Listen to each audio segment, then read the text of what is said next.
Welcome back to my channel. जैसे कि मैंने बोला था मेरा अगला वीडियो होने जा रहा था कैनिज़रो रिएक्शन के ऊपर, तो वही रहेगा।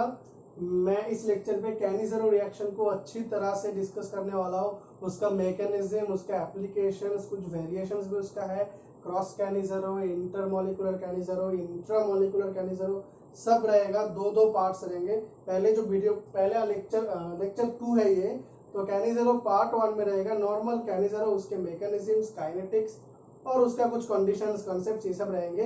और जो अगला वीडियो रहेगा उसमें मैं डिस्कस करने वाला हूँ इंट्रामोलिकुलर कैनिज़रो एंड इंटरमोलिकुलर कैनिज़रो रिएक्शन। जैसे इंट्रामोलिकुलर मतलब जो अपने के अंदर ही होता है, एक ही मॉलिक्यूल के अंदर हो रहा है, और जो इंटरमोलिकुलर उसको हम और भी अच्छी तरीके से क्रॉस कैनिज़रो रिएक्शन बोल सकते हैं। ओके, क्रॉस कैनिज़रो, तो वो हम चलो डिस्कस करते हैं। लेकिन एक बात मैं बोलना चाहता हूँ, जो मेरा पिछला वीडियो था, पहला वाला जो वीडियो था इंपॉर्टेंट नेम्ड रिएक्शंस, उसमें मैं 3 नेम्ड रिएक्शंस मिस कर गया हूं। तो मैं पहले वो 3 रिएक्शंस जो कि इंपॉर्टेंट है from your exam point of view, class 12 का रिएक्शन है वो तीनों, तो मैं एक बार वो यहाँ पे पहले 3 लिख देता हूँ, ठीक है। तो जो मैंने मिस किया था, फर्स्ट वन था एमपीवी रिडक्शन।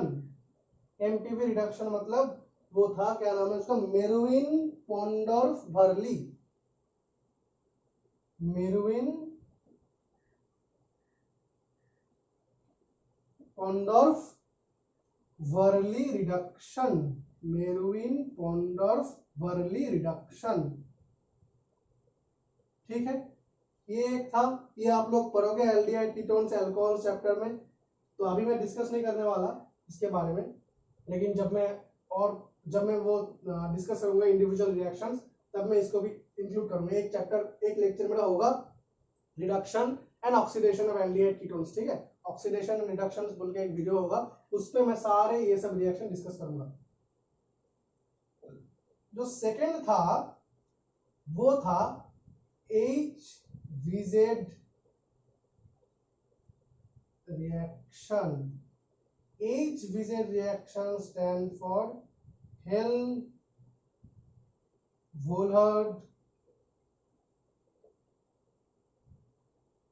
था शायद spelling, Helmholtz-Zelensky reaction। Helmholtz-Zelensky reaction, Helmholtz-Zelensky reaction ये क्या था, alpha halogenation of carboxylic acid. वो हम कार्बोक्सिलिक एसिड टॉपिक में पढ़ेंगे। ये भी एक इंपॉर्टेंट रिएक्शन था, एक आध क्वेश्चन आ जाता है इससे। Carboxylic acid and acid derivative chapter का है। एल्डिहाइड कीटोन की जो अगला टॉपिक है, अगला चैप्टर है कार्बोक्सिलिक एसिड चैप्टर का, ये रिएक्शन है। ये इंपॉर्टेंट रिएक्शन है, नेम रिएक्शन बहुत इंपॉर्टेंट रिएक्शन है, आ जाता है एक आध क्वेश्चन आईआईटी जेईई में और नीट में भी आ सकते हैं। जो थर्ड रिएक्शन था वो था open air oxidation. Open air oxidation, ठीक है, ओपन एयर ऑक्सीडेशन, ठीक है, ओपन एयर ऑक्सीडेशन।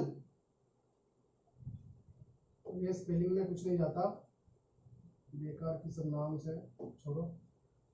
ये क्या है, जो हमने एमपीवी रिडक्शन पढ़ा, इसका जस्ट रिवर्स प्रोसेस है open air oxidation. Open air oxidation क्या है, सिंपल एमपीवी रिडक्शन का रिवर्स प्रोसेस, ठीक है। ये भी एल्डिहाइड कीटोन्स अल्कोहल चैप्टर में हम देखेंगे कैसे हम अल्कोहल से एल्डिहाइड कीटोन बनाते हैं।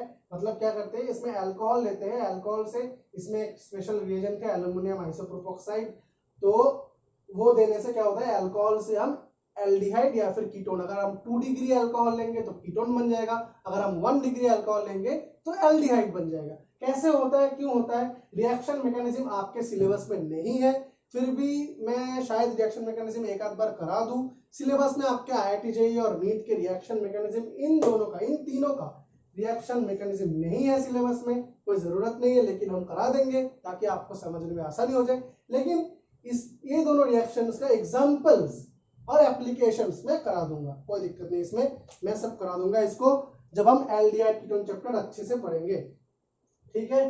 अब चलो हमारा जो आज का जो मेन टॉपिक है कैनिज़रो रिएक्शन, उसमें आते हैं, ठीक है। आज का जो टॉपिक है कैनिज़रो रिएक्शन, जो लेक्चर 2 है आज हमारा, कैनिज़रो रिएक्शन। तो कैनिज़रो शुरू करने से पहले ये तो मैंने पहले ही बता चुका हूँ, कैनिज़ेरो रिएक्शन जो है वो एल्डिहाइड कीटोन चैप्टर में आता है। तो कैनिज़ेरो शुरू करने से पहले मैं थोड़ा एल्डिहाइड कीटोन्स का थोड़ा बेसिक्स रिवाइज करा लेता हूँ। देखो आप सबने क्लास 12 में एल्डिहाइड कीटोन पढ़ के रखा है ना, क्योंकि स्कूल में भी पढ़ा चुका हो और आपने कोचिंग्स में भी पढ़ चुके हो, तो ज्यादा तो मैं पूरा इलेबोरेटली डिस्कस नहीं करूंगा क्योंकि उतना टाइम नहीं है, हमारा जो मेन टॉपिक है वो नहीं खत्म होगा। तो मैं बेसिकली सिंपली बोलना चाहता हूं, देखो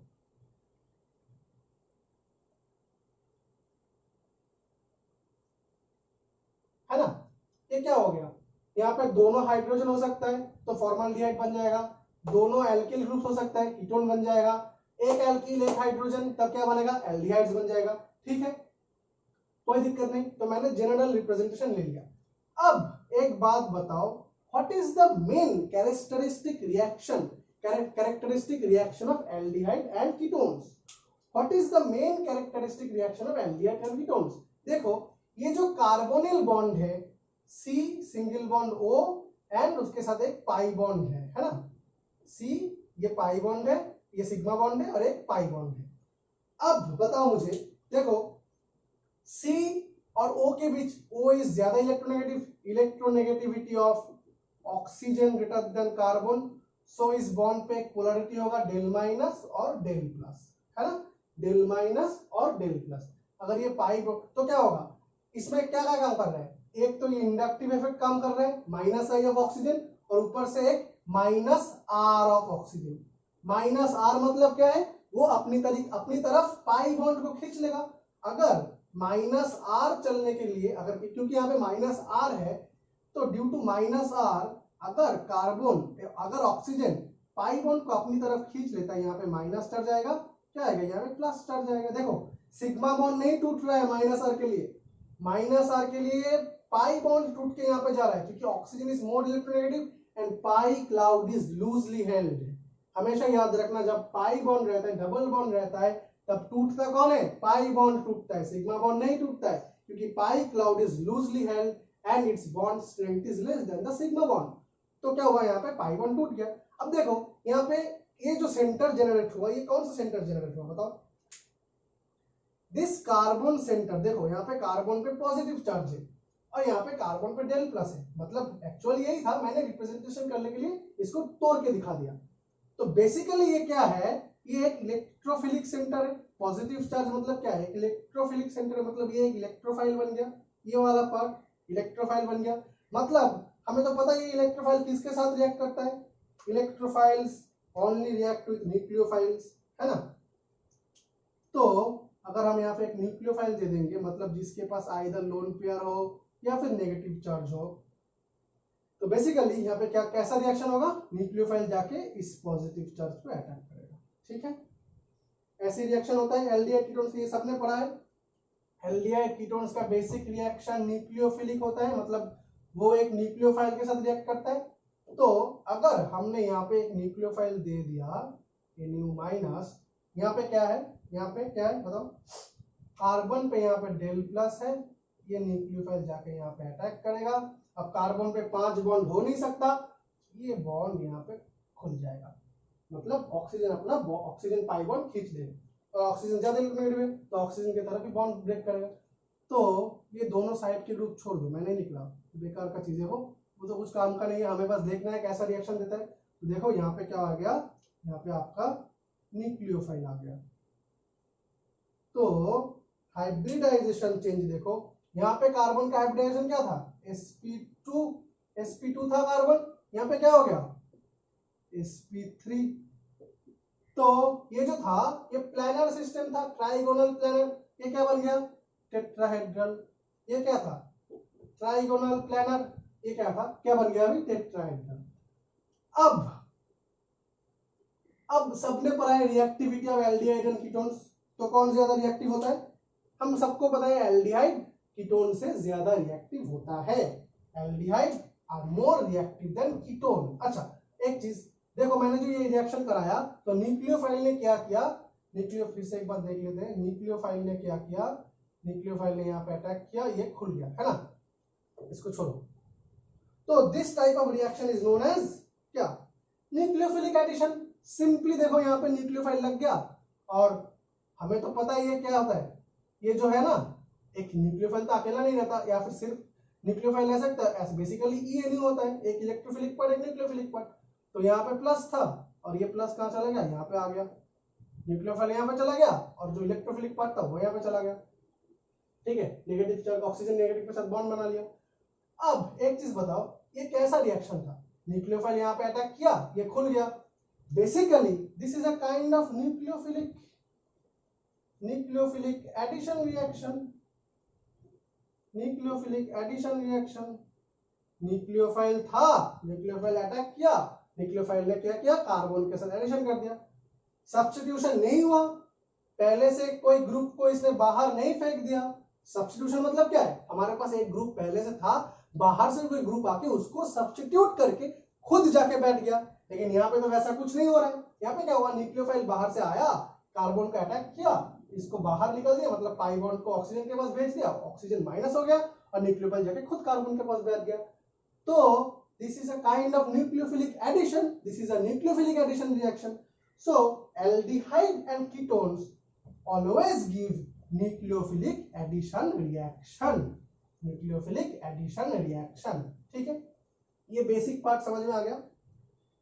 अब एक चीज देखते हैं, हमें सबको पता है रिएक्टिविटी, अगर हम देखें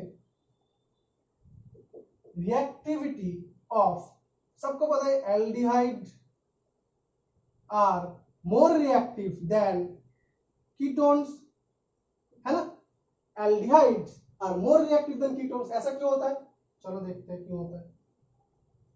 ये मैंने एक जनरल कीटोन बना लिया, ये मैंने एक जनरल एल्डिहाइड बना लिया,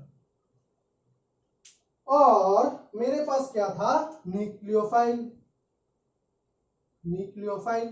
है ना, मेरे पास क्या था, न्यूक्लियोफाइल। अब मुझे एक बात बताओ,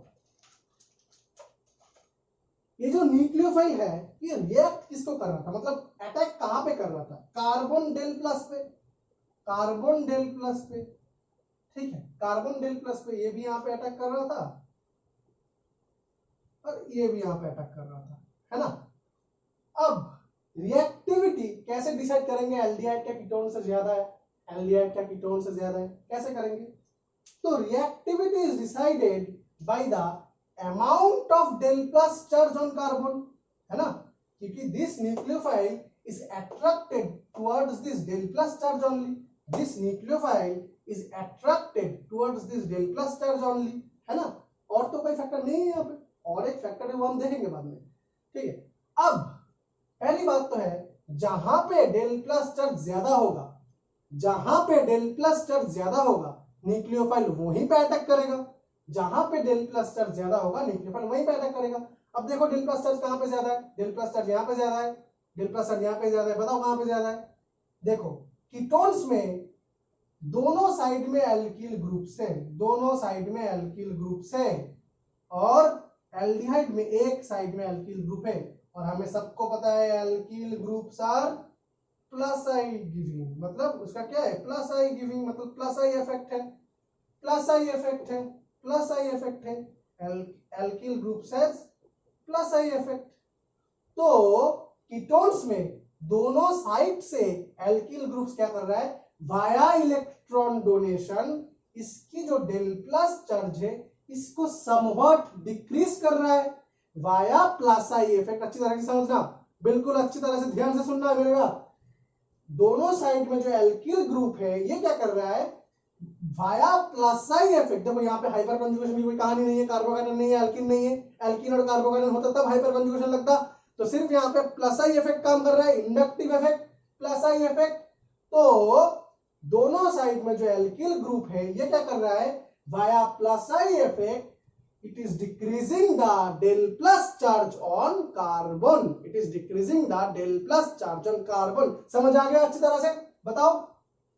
अब इसमें देखो, इसमें क्या है, अब तो समझ आ गया होगा भाई साहब, बहुत ही आसान सा बात है, कोई कहानी नहीं है इसमें।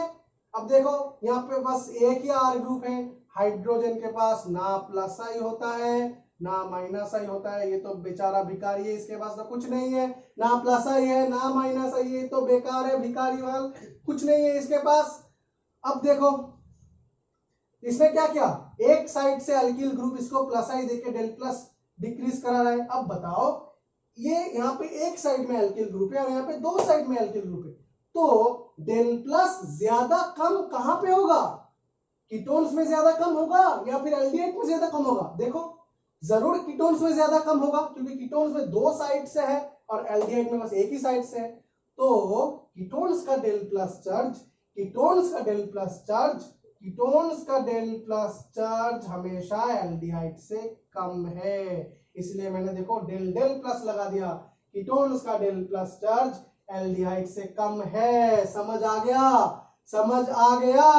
देखो ध्यान से सुनना, कीटोन्स का del plus due to plus I effect from both side is more decreased than the aldehyde, because in aldehyde the plus I effect is only from one side, because hydrogen has no plus I effect and no minus I effect।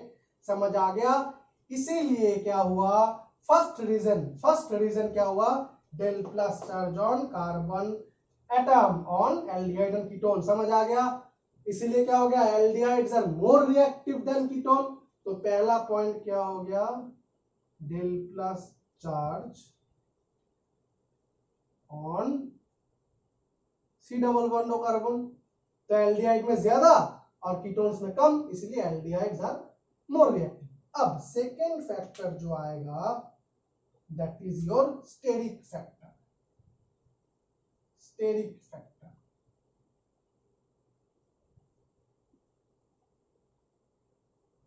अब बताओ मुझे, ये एक nucleophile है, ठीक है, ये nucleophile है, यहाँ पे दोनों साइड में एल्किल ग्रुप्स लगा हुआ है, दोनों साइड में एल्किल ग्रुप्स लगा हुआ है, मतलब अगर CH3 भी होगा तो 3 हाइड्रोजन बना होगा, 3 हाइड्रोजन होगा, और दीज आर sp3 हाइब्रिडाइज्ड। अगर दोनों साइड में मिथाइल होगा तो carbon is sp3 hybridised, and sp3 में क्या है, टेट्राहेड्रल ज्योमेट्री, फैला हुआ है, तीनों हाइड्रोजन देखो स्पेस में फैला हुआ है, तो चारों तरफ मतलब 109 डिग्री है उसका एंगल, तो स्पेस में 3 हाइड्रोजन दो साइड में फैला हुआ है, मतलब it is creating a steric hindrance दोनों साइड में। लेकिन यहाँ पे देखो एक साइड में अल्किल ग्रुप है और हाइड्रोजन तो बेचारा बहुत छोटा है, इसमें तो कोई स्टेरिक हिंड्रेंस नहीं आता, हाइड्रोजन तो बेचारा बहुत ही छोटा है, स्टेरिक हिंड्रेंस का कोई कहानी नहीं आता यहाँ पे उतना ज्यादा। तो जब न्यूक्लियोफाइल में क्या है, इलेक्ट्रॉन डेंसिटी, तो इलेक्ट्रॉन डेंसिटी होने के तहत, इलेक्ट्रॉन डेंसिटी होने के कारण न्यूक्लियोफाइल के ऊपर वैसे ही एक क्या होगा, उसका साइज वैसे ही बड़ा हो जाएगा, क्योंकि उसके ऊपर एक इलेक्ट्रॉन डेंसिटी है, इलेक्ट्रॉन क्लाउड है, इसके लिए न्यूक्लियोफाइल का साइज वैसे ही बड़ा हो जाएगा। तो जब न्यूक्लियोफाइल यहाँ पे अप्रोच करेगा और यहाँ पे अप्रोच करेगा, किस पे ज्यादा ऑपोजिशन फेस करेगा, किस पे ज्यादा रिपल्शन फेस करेगा, स्टेरिक रिपल्शन, स्टेरिक हिंड्रेंस कहां पे ज्यादा फेस करेगा, बताओ? बहुत ही आसान है ये, यहाँ पे ज्यादा steric hindrance, more steric crowding, and यहाँ पे क्या, लेस स्टेरिक क्राउडिंग। समझ आ गया? यहाँ पे मोर स्टेरिक क्राउडिंग एंड यहाँ पे लेस स्टेरिक क्राउडिंग, इसलिए सेकेंड फैक्टर बोलता है हमें, वो भी सपोर्ट कर रहा है दिस, मेरे जो ये ऑब्जर्वेशन है इसको ये भी सपोर्ट कर रहा है। तो यहाँ पे लेस स्टेरिक क्राउडिंग है, इसलिए nucleophile will be more easily, nucleophile क्या कर सकता है, मोर इजीली अटैक कर सकता है इसको, है ना, nucleophile will find more easy to attack this one. तो यहाँ पे क्या होगा, एल्डिहाइड्स आर मोर रिएक्टिव। समझ आ गया? Aldehydes are more reactive. अब एलिफेटिक एल्डिहाइड, एरोमेटिक एल्डिहाइड, इन दोनों के बीच भी रिएक्टिविटी ऑर्डर डिफर करता है। एरोमेटिक कीटोन्स, एलिफेटिक कीटोन्स, इन दोनों के अंदर भी रिएक्टिविटी डिफर करता है, वो हम अभी डिस्कस नहीं कर रहे, वो तो शायद आप लोग पढ़ के रखा होगा, उसमें इतना कुछ खास बात नहीं है, ठीक है, जो जनरल था मैंने ये बता दिया, ठीक है।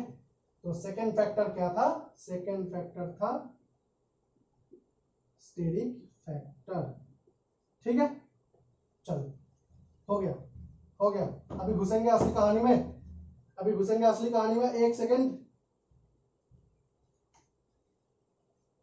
ठीक है। चलो अभी घुसेंगे असली कहानी में। जो पढ़ाने के लिए मैं बेचैन था और आप भी सुनने के लिए बेचैन थे। चलो अभी घुसेंगे हम असली कहानी में, ठीक है।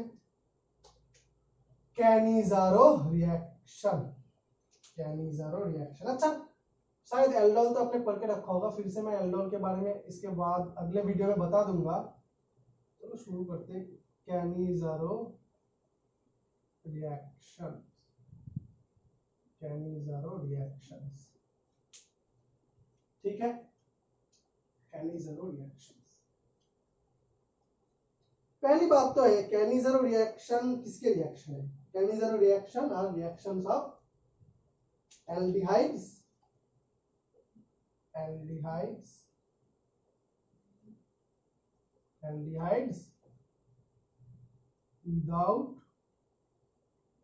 Alpha hydrogen. देखो बुक में लिखा होगा अल्फा हाइड्रोजन, आपके क्लास में भी पढ़ाएंगे अल्फा हाइड्रोजन, लेकिन मैं अल्फा हाइड्रोजन नहीं मानता। बुक में भी लिखा होगा यही line, aldehydes without alpha hydrogen undergo Cannizzaro reaction, लेकिन मैं ये बात नहीं मानता। क्यों नहीं मानता वो मैं आपको एग्जांपल देके पूरा प्रूफ के साथ में बता दूंगा कि मैं ये बात नहीं मानता। मैं क्या मानता हूं? Aldehydes without acidic hydrogen, aldehydes without acidic hydrogen gives the reaction, aldehydes without acidic hydrogen gives the reaction, ठीक है। Aldehydes without acidic hydrogen gives the reaction. छोटा सा एक कंसेप्ट में बता देता हूं, उसके पहले ना ये जो हमारे पास बेस है, मेनली कैनिज़ारो में क्या बेस यूज करते हैं? हमें कॉन्सेंट्रेटेड बेस यूज करते थे। तो बेसिकली एक बात देखो, ये जो NaOH, थोड़ा बेस की कहानी सुन लेते हैं। NaOH, KOH, दीज आर, हमें पता है ये सब क्या है? ये सब स्ट्रॉन्ग बेस है। ये सब क्या है? स्ट्रॉन्ग बेस है, ठीक है, पता है ना, ये सब स्ट्रॉन्ग बेस है। तो ये सब क्या देते हैं? Mainly K plus, Na plus and OH minus aqueous medium में रिलीज करते हैं। तो ये कैनिज़ारो एल्डोल पढ़ने के पहले एक चीज ध्यान रखना बहुत इंपॉर्टेंट है। देखो बेस बेसिकली दो तरीके का होता है, दो तरीके का होता है, दो तरीके का होता है। एक तो है जो है ओनली बेस, ओनली बेस। एक होता है न्यूक्लियोफिलिक बेस। अब हमें पता है व्हाट इज अ बेस, हमें पता है what is a base. Base क्या होता है? बेसिकली बेस वही होता है जो प्रोटॉन एक्सेप्ट करता है, ठीक है। हम आरएनएस डेफिनेशन के बारे में बात कर रहे हैं, तो आरएनएस डेफिनेशन के बारे में वही बात करेंगे जो प्रोटॉन एक्सेप्ट कर रहा है या फिर प्रोटॉन एक्सेप्ट कर रहा है, ठीक है।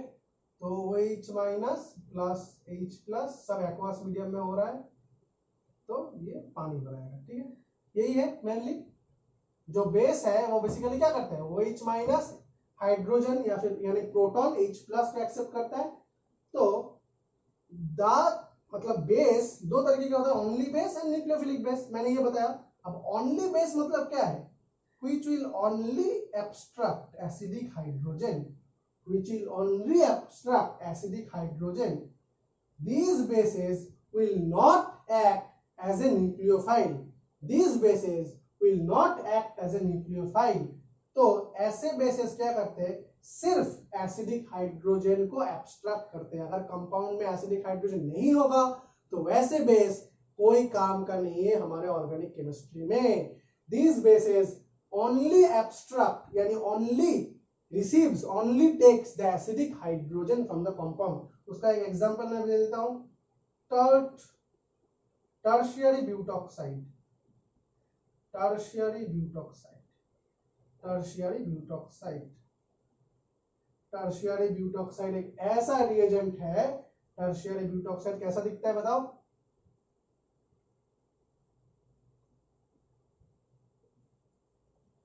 टर्शियरी ब्यूटॉक्साइड एक ऐसा रिएजेंट है O माइनस के प्लस सॉल्ट ले लिया हमने एक्वस मीडियम में, तो ऐसा रिएजेंट है it never acts as a nucleophile. देखो O माइनस है, हम तो बोलते हैं न्यूक्लियोफाइल के पास नेगेटिव चार्ज होता है या फिर लोन पेयर होता है, O माइनस है, हम तो बोल सकते हैं कि सर क्यों, ये तो न्यूक्लियोफाइल की तरह भी एक्ट कर सकते हैं, O माइनस है, लेकिन वो नहीं करता। टर्शियरी ब्यूटॉक्साइड एक ऐसा रिएजेंट है, it acts only as a base, it acts only as a base. अब क्यों करता है ये सब हम जब न्यूक्लियोफिलिसिटी पढ़ेंगे तब एक बार देख लेंगे, ठीक है, अभी छोड़ो।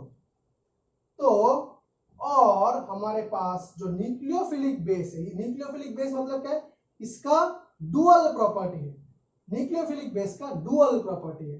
दे can also act as a nucleophile, मतलब ये न्यूक्लियोफाइल की तरह काम कर सकते हैं, मतलब कार्बन को अटैक करेगा, अगर कार्बन प्लस होगा तो कार्बन को भी अटैक कर सकता है, न्यूक्लियोफिलिक अटैक कर सकता है, and it can also act as a base B minus, मतलब हाइड्रोजन के एब्स्ट्रैक्ट करके ऐसे कंपाउंड बना सकता है, ठीक है।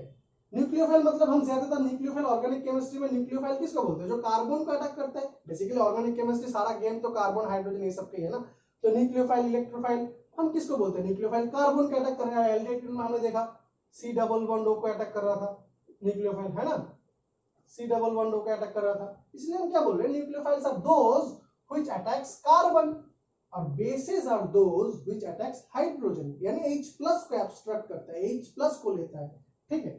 तो this kind of bases are known as nucleophilic base. वो डुअल प्रॉपर्टी है उसका, मतलब it can also act as a base, it can also act as a nucleophile. और एक सबसे इंपॉर्टेंट बात है, ऐसे बेसेस जो है, ऐसे न्यूक्लियोफिलिक बेसेस जो है, it will only act as a nucleophile if and only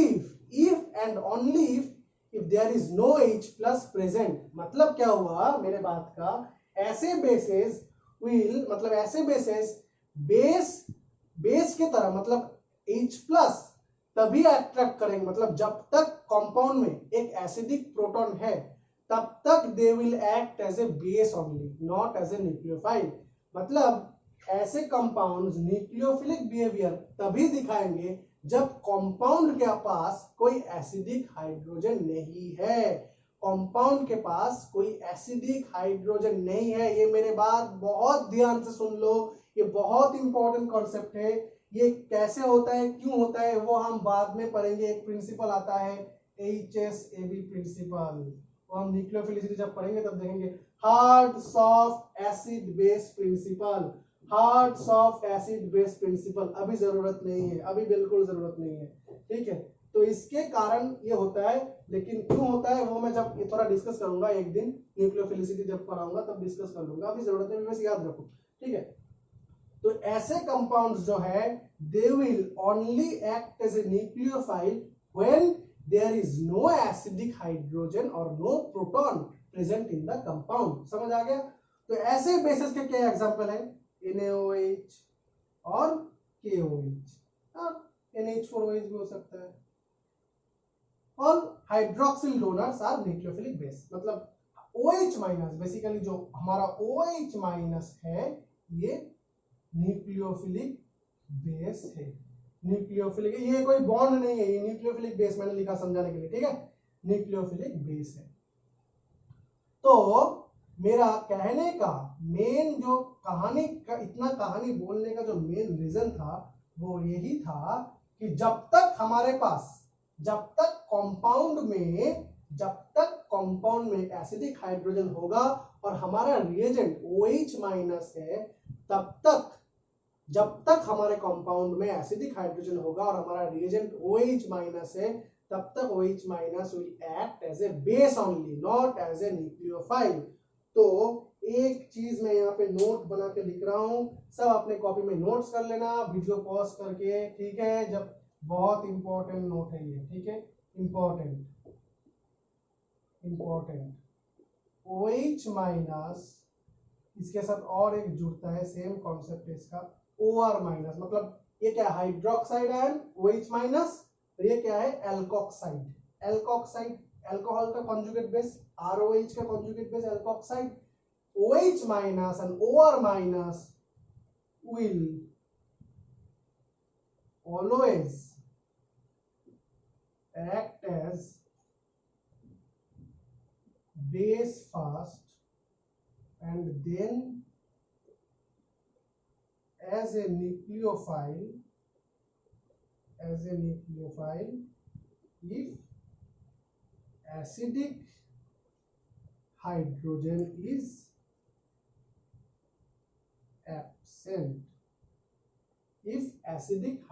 is absent, ठीक है। अब एक छोटा सा कंसेप्ट ये लिख लिया, देखो अच्छे से देख लो, OH minus and OR minus will always, ये बहुत ही अच्छी तरह से याद रखना, will always act as base first and then as a nucleophile if acidic hydrogen is absent। समझ आ गया? ठीक है। तो मैंने कैनिज़ेरो का पहला पॉइंट क्या बताया था, aldehydes which has no acidic hydrogen gives कैनिज़ेरो reaction. अब मुझे बताओ, अगर ये एक एल्डिहाइड है, चलो देखते हैं, ये एक एल्डिहाइड है और ये एक एल्डिहाइड है, दोनों एल्डिहाइड है। ये क्या है, ये एसिटाल्डिहाइड यानी इथानल और ये फॉर्माल्डिहाइड यानी मिथानल, ठीक है। अब दोनों को हमने बेस से ट्रीट कराया, ठीक है। अब बताओ क्या होगा, पहले क्या चेक करेंगे, पहले we will check that our compound has any acidic hydrogen or not. We will check that if our compound has any acidic hydrogen, then OH minus will take that acidic hydrogen. So पहले हमें क्या check करना है, हमारे ये जो compounds दोनों है इसमें acidic hydrogen है या नहीं, ये पहले सबसे इंपॉर्टेंट बात है, ध्यान से समझना भाई, मैं इतना माथाफोरी कर रहा हूं आप लोगों के लिए, बहुत इंपॉर्टेंट है ये, बहुत इंपॉर्टेंट है। हमें देखना है कि अगर हमारे पास इस कंपाउंड में कोई भी एसिडिक हाइड्रोजन दिख जाए, OH माइनस बैठा है एसिडिक हाइड्रोजन को लेके, मतलब एसिडिक हाइड्रोजन लेने के लिए वो बेताब है, मतलब एसिडिक हाइड्रोजन मिल जाएगा तो वो किसी की तरफ और मुड़ के नहीं देखेगा, हाइड्रोजन को ले लेगा। तो हमें पहले क्या देखना है, एसिडिक हाइड्रोजन है या नहीं है दोनों कंपाउंड में। चलो इस OH को मिटा देते हैं, ठीक है, उसको बाद में लाएंगे, देखते हैं पहले एसिडिक हाइड्रोजन है या नहीं। अब मुझे बताओ, देखो यहां पे क्या है, ये एक हाइड्रोजन है और कार्बन के साथ भी हाइड्रोजन लगा हुआ है। एसिडिक हाइड्रोजन मतलब क्या, मतलब AH अगर कोई कंपाउंड है तो एसिड तभी होगा जब A माइनस और H प्लस में डिसोसिएट कर जाएगा, A माइनस और H प्लस में डिसोसिएट कर जाएगा। और एसिडिक स्ट्रेंथ कैसे चेक करते हैं हम, कॉन्जुगेट बेस की स्टेबिलिटी, ये जो A माइनस है ये क्या है, कॉन्जुगेट बेस की स्टेबिलिटी देखते हैं हम, कॉन्जुगेट बेस की स्टेबिलिटी देखते हैं ना। तो कॉन्जुगेट बेस जितना ज्यादा स्टेबल होगा वो एसिडिक स्ट्रेंथ भी कंपाउंड के साथ उतना ही ज्यादा होगा, ठीक है। अब मेरे को बताओ, अगर हमारे पास दो ऑप्शन है अभी, या तो ये हाइड्रोजन प्रोटॉन बन के निकल जाए या तो ये हाइड्रोजन प्रोटॉन बन के निकल जाए, तो पहले हम हाइड्रोजन 1 हाइड्रोजन 2, पहले हम क्या करते हैं, पहले हम, हमारे पास तो और कोई हाइड्रोजन है नहीं, हमें तो हाइड्रोजन ढूंढना है, तो हमारे पास तो देखो ऑक्सीजन के साथ हाइड्रोजन लगानी है, कार्बन ऑक्सीजन बॉन्ड ब्रेक करने से कोई फायदा नहीं है, हमें प्रोटॉन चाहिए, तो प्रोटॉन कहाँ पे, यहाँ पे है कि यहाँ पे है। अगर हम H1 को रिमूव करते हैं एज ए प्रोटॉन, मतलब H1 रिमूव हो रहा है, माइनस मतलब रिमूव हो रहा है एज ए प्रोटॉन, ठीक है, माइनस मतलब रिमूव, तो क्या बनेगा CH3, यहाँ पे O और कार्बन पे माइनस आ गया, देखो बहुत इंपॉर्टेंट बात है, अच्छे से ध्यान देना। और यहाँ पे क्या हो गया, और आपका ये प्रोटॉन H1 प्लस, कार्बन पे माइनस आ गया। अब एक बात बताओ, यहाँ पे क्या है, एल्किल ग्रुप का plus I effect, alkyl group का प्लस आई इफेक्ट है ना, एल्किल ग्रुप का प्लस आई इफेक्ट है, और ये प्लस आई इफेक्ट क्या कर रहा है, देखो इस कार्बन के ऊपर जो नेगेटिव चार्ज है पहले से ही डिस्टेबलाइज्ड है, क्यों डिस्टेबलाइज्ड है, carbon is not so much electronegative to hold a negative charge. हाँ हम बोलते हैं carbon sp2 carbon sp carbon के ऊपर नेगेटिव चार्ज स्टेबल है, लेकिन यहाँ पे देखो ये जो प्लस आई वाला ग्रुप लग गया यहाँ पे, ये इलेक्ट्रॉन पुश कर रहे हैं और कार्बन के ऊपर पहले से एक नेगेटिव चार्ज है, मतलब 2 इलेक्ट्रॉन बैठा हुआ है, तो और भी इलेक्ट्रॉन इलेक्ट्रॉन रिपल्शन बढ़ जाएगा। और कॉन्जुगेट बेस में अगर एक भी डिस्टेबलाइजिंग फैक्टर आ गए तो कॉन्जुगेट बेस तो हो गया बेचारा हमारा अनस्टेबल। तो ये जो पहला वाला केस था ये तो नहीं हो सकता, ये तो नहीं हो सकता। क्यों नहीं हो सकता? This conjugate base is unstable, this conjugate base is unstable, है ना? कॉन्जुगेट बेस अनस्टेबल बन गया due to this kind of thing. और ऊपर से देखो कार्बन तो ये जो माइनस चार्ज है रेजोनेंस भी नहीं कर पा रहा है। अब चलो आते हैं सेकंड केस में। सेकंड केस में क्या करेंगे, ये जो H2 है ये हाइड्रोजन, सेकंड हाइड्रोजन, मतलब हमने H1 H2 अलग नहीं है, दोनों हाइड्रोजन है, मैंने बस समझाने के लिए दोनों को डिनोट किया, समझाने के लिए दोनों को डिफरेंशिएट किया, ठीक है, अलग कर दिया। अब मान लो यहाँ पे जो है H2 जो है एज ए प्रोटॉन निकल गया यहाँ से, तो ये निकल जाएगा तो क्या होगा, CH2 minus C=H and plus क्या होगा, प्लस क्या होगा बताओ, प्लस H2 प्लस प्रोटॉन। अब यहाँ पे देखो कहानी, सबसे इंपॉर्टेंट बात, यहाँ पे जो नेगेटिव चार्ज है it is in conjugation with this pi bond, it is in conjugation with this pi bond. सबसे इंपॉर्टेंट चीज देखो, पता तो है सबको, हमें अगर रेजोनेंस दिख जाए कहीं पे, हम ढूंढते रहते हैं ना, जब भी हमें प्रोडक्ट की स्टेबिलिटी या फिर कॉन्जुगेट बेस या फिर कुछ भी स्टेबिलिटी देखने पड़े, किसी भी इंटरमीडिएट की स्टेबिलिटी, हम पहले क्या ढूंढते हैं, either resonance, either inductive effect, either कोई भी इफेक्ट जो उसको स्टेबल कर रहा है। लेकिन हमें तो पता है resonance is the most important, most dominating effect. तो अगर हमें एक बार कंपाउंड में रेजोनेंस दिख गया, हम तो उछल पड़ेंगे, भाई ये तो बहुत स्टेबल है, हमें रेजोनेंस दिख गया। बिल्कुल आप सही हो, देखो यहाँ पे रेजोनेंस दिख गया आपको, मतलब this conjugate base is more stable then this one. समझ आ गया? दिस कॉन्जुगेट बेस, ये क्या होगा, कैनोनिकल फॉर्म में एग्जिस्ट करेगा, this conjugate base is more stable. एक सेकेंड, ठीक है,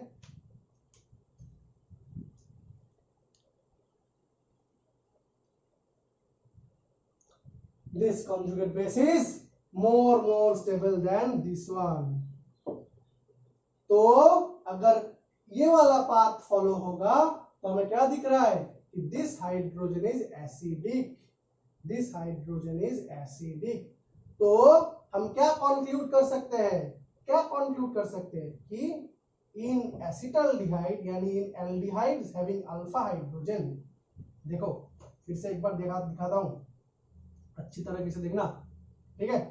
हमने क्या लिया था, एसिटाल्डिहाइड, है ना,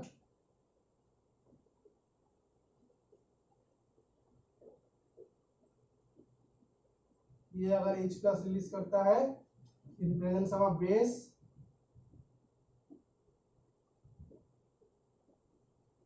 ठीक है, रेजोनेंस हो रहा था, तो ये क्या करेगा, कैनोनिकल फॉर्म में एग्जिस्ट करेगा दो, इसकी और एक कैनोनिकल फॉर्म क्या होगा, और it will exist as a resonance hybrid, it will exist as a resonance hybrid like this,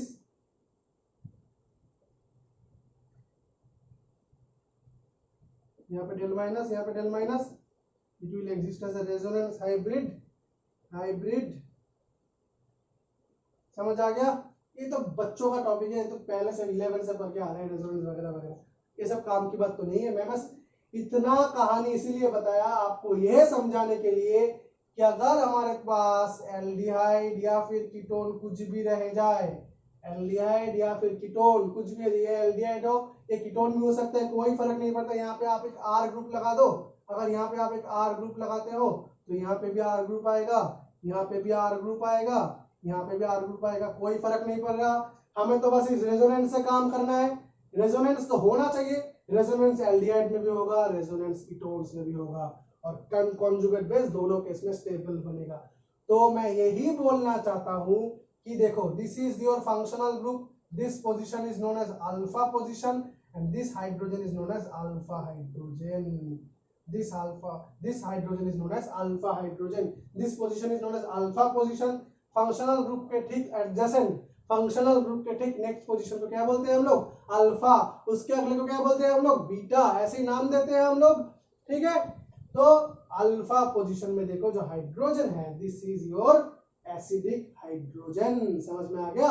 alpha position में जो है एसिडिक हाइड्रोजन है, ठीक है। तो मैं यही बताने की कोशिश कर रहा था कि ये जो अल्फा पोजीशन पे एल्डिहाइड और कीटोन्स के जो हाइड्रोजन है, these alpha hydrogens are acidic in nature. alpha hydrogens are acidic in nature. तो अगर हम बेस देंगे क्या होगा?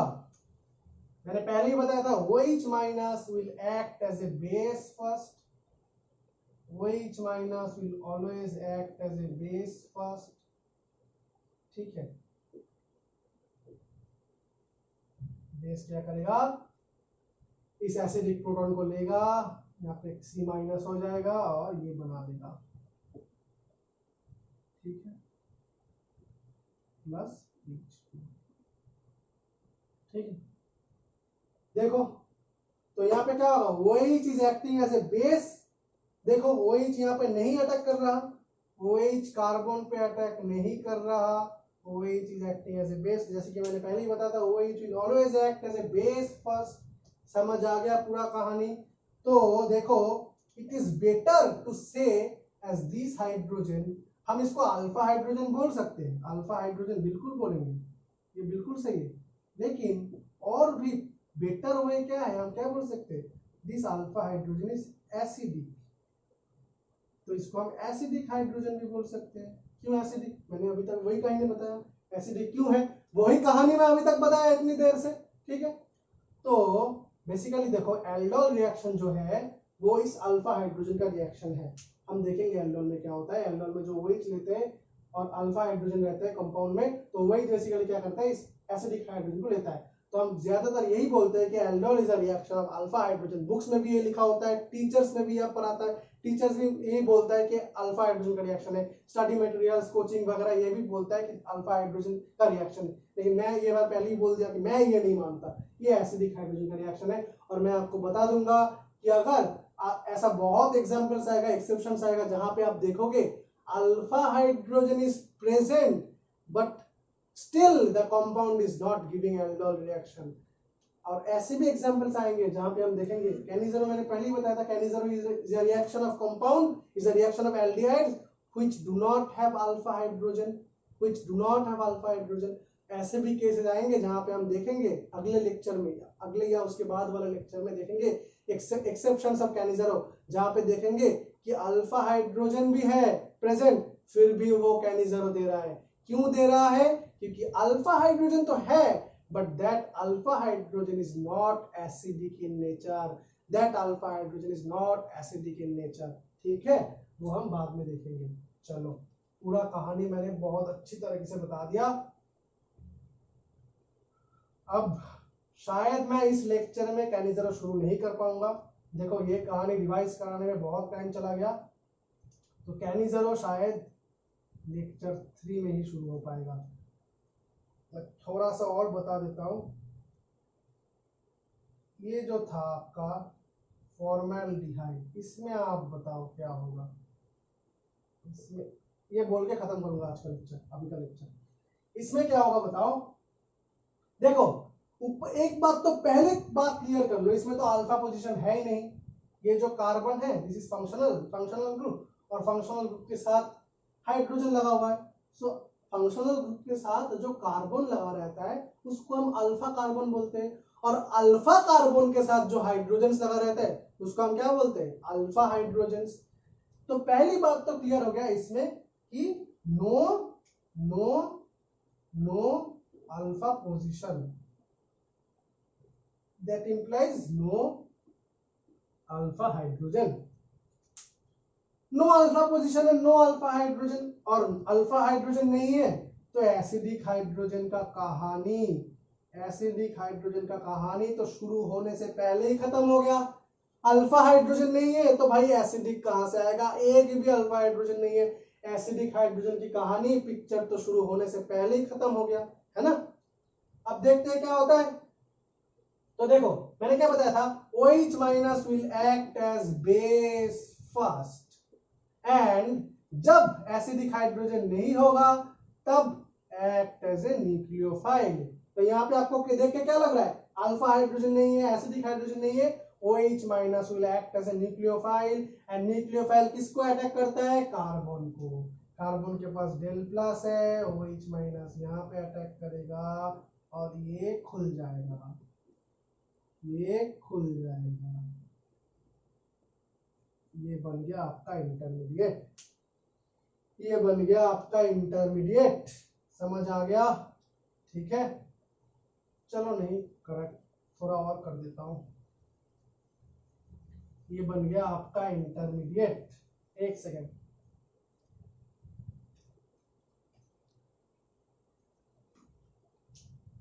तो देखो और 5 मिनट टाइम है मेरे पास, क्योंकि अगर वीडियो ज्यादा बड़ा हो जाएगा तो अपलोड नहीं कर पाऊंगा, मतलब मेरे फोन उतना जगह नहीं हो जाए। तो ये था आपका formaldehyde which lacks alpha hydrogen और एसिडिक हाइड्रोजन। हमने क्या कराया, OH माइनस मतलब aqueous OH minus H2 medium में लिया, ठीक है, मतलब कॉन्सेंट्रेटेड बेस कहाँ से आ रहा है, OH माइनस NaOH और या फिर KOH, ठीक है। तो OH minus will act as a nucleophile, it will attack this carbon and ये O minus खुल जाएगा, मतलब पाई बॉन्ड ओपन हो जाएगा, क्योंकि कार्बन के पास तो 5 बॉन्ड हो नहीं सकता। अब देखते हैं क्या होता है,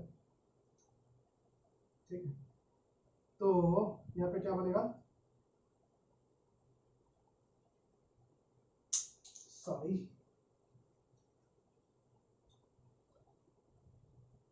O माइनस OH, ठीक है। अब देखो ये बन गया आपका इंटरमीडिएट,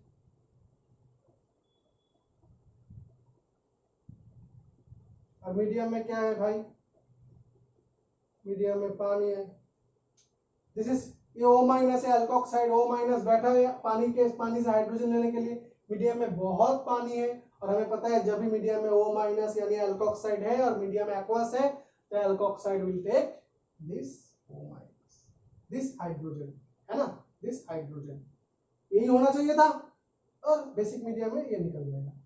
तो यहाँ पे क्या होगा, माइनस OH माइनस, मतलब ये निकल गया यहाँ से, और प्रोडक्ट क्या बन गया, प्रोडक्ट क्या बन गया, प्रोडक्ट क्या बन गया, चलो देखते हैं प्रोडक्ट क्या बन गया, ठीक है, चलो देखते हैं।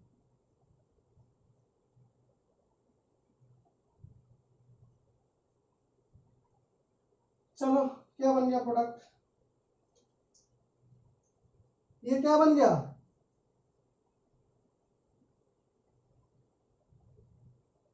Geminal dial.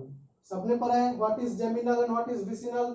जब कार्बन पे, एक ही कार्बन पे दो हैलाइड यानी फिर दो हैलोजन, दो OH माइनस ऐसे लगा हुआ है तो हम उसको क्या बोलते हैं, जेमिनल, मतलब सेम कार्बन पे दो, सेम ग्रुप, एक ही कार्बन पे दो ग्रुप, जेमिनल, है ना, जेमिनल बोलते हैं, जेमिनल डाइहैलाइड बोलते हैं, जेमिनल डाइऑल बोलते हैं, है ना।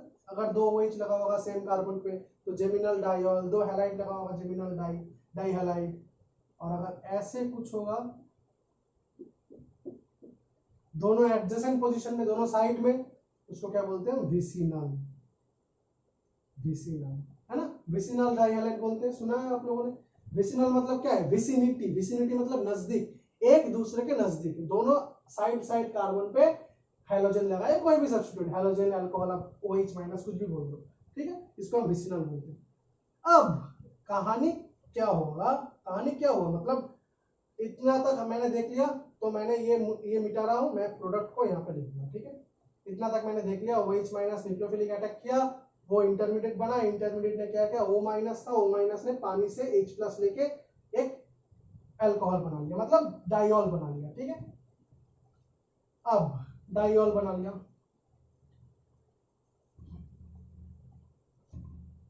ठीक है, चलो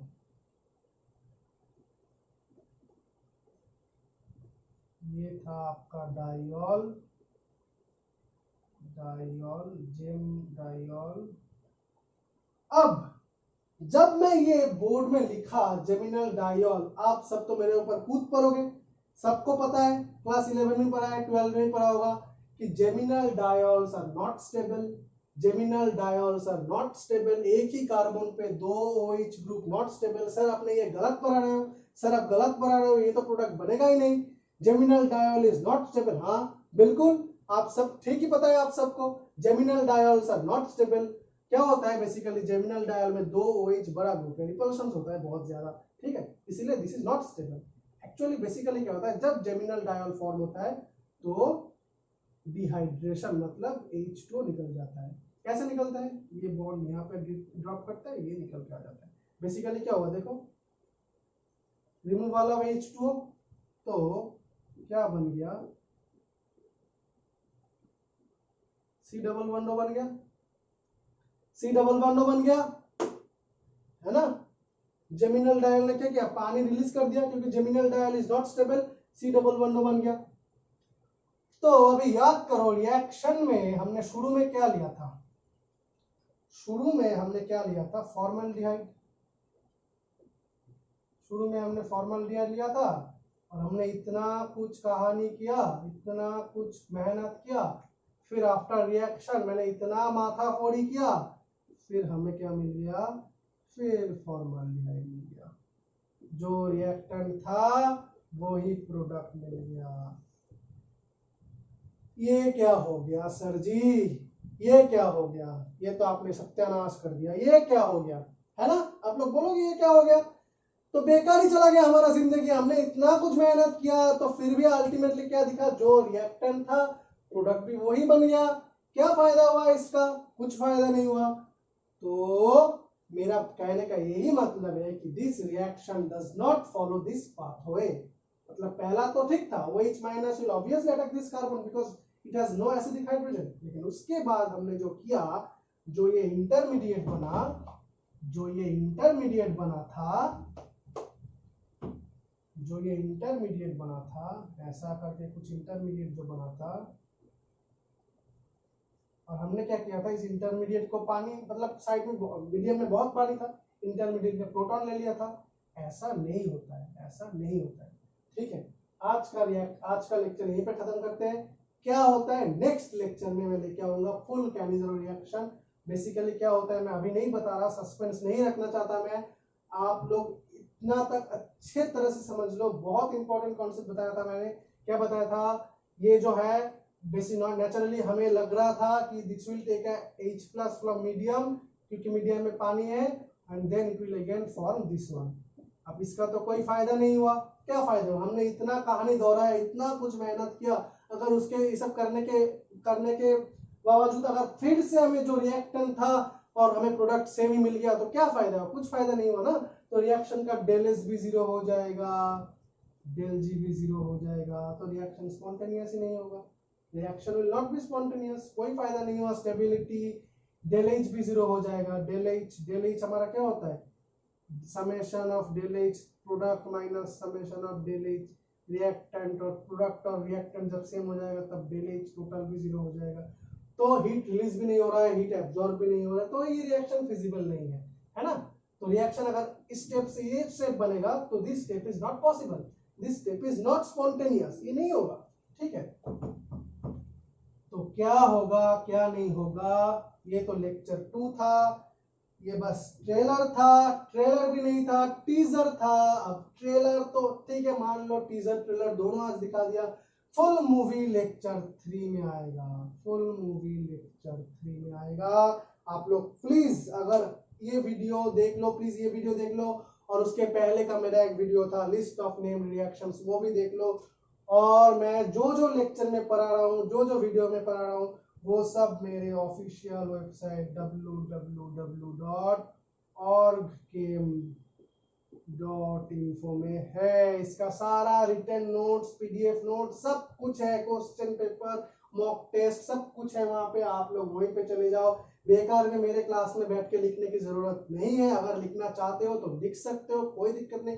लिखना इज वेरी इंपॉर्टेंट, लिखना is very most important, very very important, but मैं चाहता हूँ कि मैं जब पढ़ा रहा हूँ आपको, मैं जब लेक्चर दे रहा हूँ, आप पूरा फोकस मेरे बोर्ड पे करो, मेरे बोर्ड पे करो फोकस। मैं चाहता हूँ आप पूरा जो फोकस है मेरे बोर्ड पे करो और मेरे अपने कान से मेरे को सुनो अच्छी तरीके से, तब लिखने में टाइम वेस्ट मत करो। आप कर सकते हो पॉज करके वीडियो, कोई दिक्कत नहीं है, लेकिन अगर आपको मेहनत नहीं करना, मतलब लिखने में टाइम वेस्ट नहीं करना है, तब ये सारे रिटन नोट्स बहुत ही अच्छी तरीके से हैंड रिटन और पीडीएफ वर्जन आपको सब मिल जाएगा दिस वेबसाइट में। आप एक बार इस पे चेक कर लो प्लीज। और आपको अगर मेरी वीडियो अच्छी लगी हो तो आप please like share and subscribe कर देना। Thank you very much. आज के लिए लेक्चर 2 यहीं पे खत्म होता है, फिर मिलते हैं अगली लेक्चर में, पूरे कैनिज़रो की कहानी लेके मैं आऊंगा। ठीक है, आज के लिए bye bye. Thank you guys very much. Please like subscribe and share. Okay, thank you very much.